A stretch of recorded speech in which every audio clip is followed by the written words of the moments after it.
আসসালামু আলাইকুম, সবাই কেমন আছেন?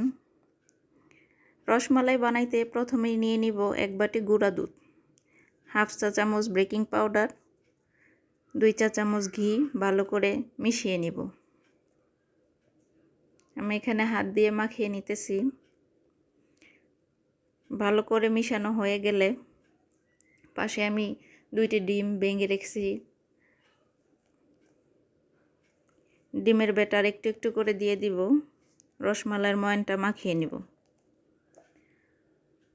এখানে একসাথে দেওয়া যাবে না, একটু একটু করে দিতে হবে, কারণ একসাথে দিলে দেখা গেছে ব্যাটারটা অনেকটাই নরম হয়ে যাবে। প্রথমে যখন মাখাবেন ব্যাটারটা একটু নরম নরমই লাগবে। এটা আমি রেখে দেব 5 মিনিটের জন্য রেস্টে রাখলে ময়ানটা একটু শক্ত হয়ে আসবে। এখন হাতে একটু ঘি মেখে রসমালাইগুলো রেডি করে নিব। হাতে যদি ঘিয়ের পরিমাণটা বেশি হয়ে যায় তাহলে কিন্তু রসমালাইয়ের গুলা বানাতে অনেক কষ্ট হয়ে যায়। আমি প্রথমে বুঝতে পারিনি, পরে একটু কমাই নিছি। নেওয়ার পরে যে দেখুন আমি এখানে গোল গোল সাইজ এবং লম্বা সাইজের অনেকগুলো বানিয়ে নিলাম।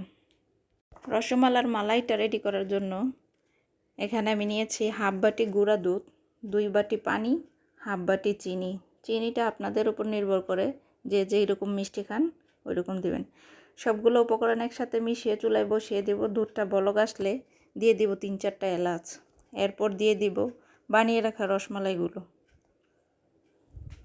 আমি সবগুলো ঢেলে দিতেছি।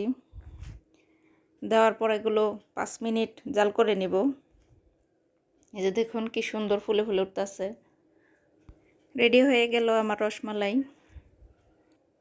রসমালাইগুলো কিন্তু খুবই সুন্দর ফুলে উঠছে। আমি একটি দেখালাম।